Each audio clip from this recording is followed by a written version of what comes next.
So guys, ibubukod ko na yung mga 5 piso, 10 piso, saka piso para madali kong mabilang. Hello guys! Ako dito si Galocoins TV. Eto ngayon guys ang ating pag-uusapan. Nasa year 2016 na tayo guys. Ito po ay year 2016, 25 centimo. Ito po ay common coins. Ito po ay walang added value.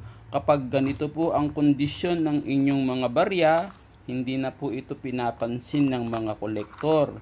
Lalo na yung mga ganito, yung madudumi, maiitim.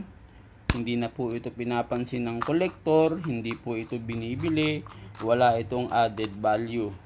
Kung sakaling meron kayong mapanood na sinasabi nila na bumibili sila ng 25 centimo 2016 sa mataas na halaga, huwag po kayong maniniwala at hindi po yun totoo.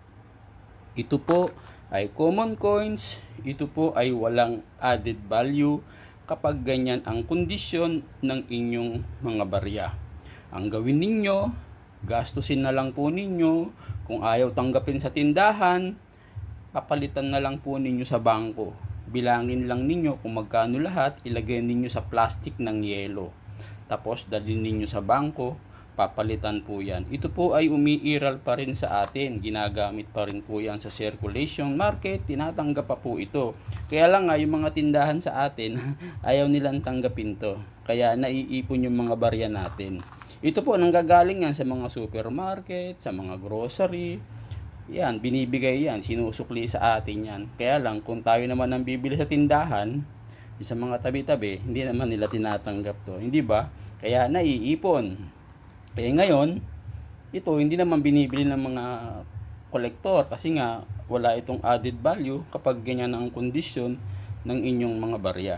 Gawin nyo, gastusin na lang ninyo, papalitan na lang ninyo. Pero meron naman mga kolektor na bumibili kahit ganito ang itsura niya, yung mga ganyang kapangit. Yung assorted ba, halo-halong barya na mga maiitim, mga pangit, may bumibiling kolektor kaya lang ang bili nila per kilo. Kikiluhin nyo, halimbawa 1 kilo, 150, yung iba 120. Depende sa kolektor kung magkano ang bili nila per kilo. Ang hinahanap po ng mga kolektor, yung magaganda ang kondisyon guys, yun ang hinahanap nila. Kagaya po nito, ayan. Ito po guys, 2016. Common din to guys, common. Yan. Record sa numista, ito ay 5%.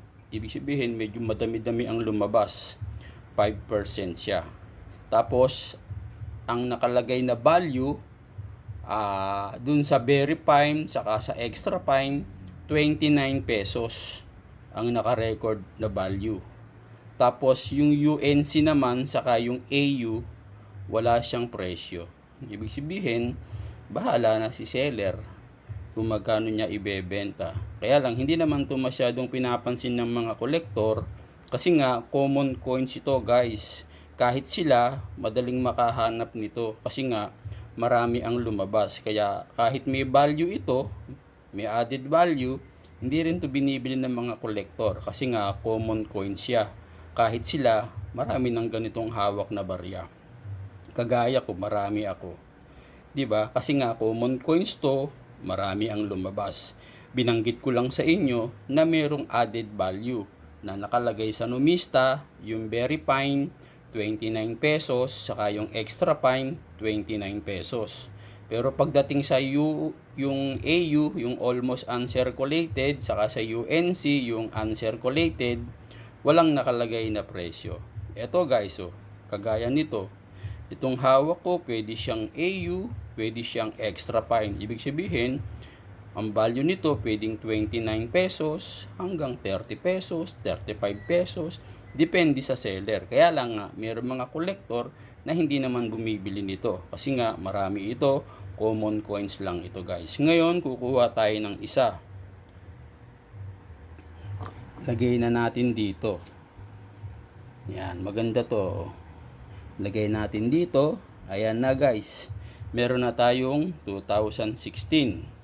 Ngayon guys, pag nabuo na natin yan, mas nagkakaroon lalo siya ng value. pag ibebenta ninyo. Magkakaroon lalo siya ng value basta ang ilalagay ninyong coins yung mga magaganda. Huwag nyong linisin guys ha. Pero kung pang personal nyo lang, gusto nyo makikintab, linisin nyo. Pero kung ibebenta nyo, huwag nyong linisin. Isa na lang guys ang pag-usapan natin, 2017. Ito wala pa ako guys, 2006. Ito papalitan ko, baka meron kayo, 2005, 2006. Pag-usapan natin guys ha, kung meron kayo nito, saka nito. Ngayon, 17 naman ang pag-uusapan natin. Susunod kong video para mabuo na natin to guys. Tapos ilalagay na natin to sa frame para pwede ko na siyang ibenta. Okay guys!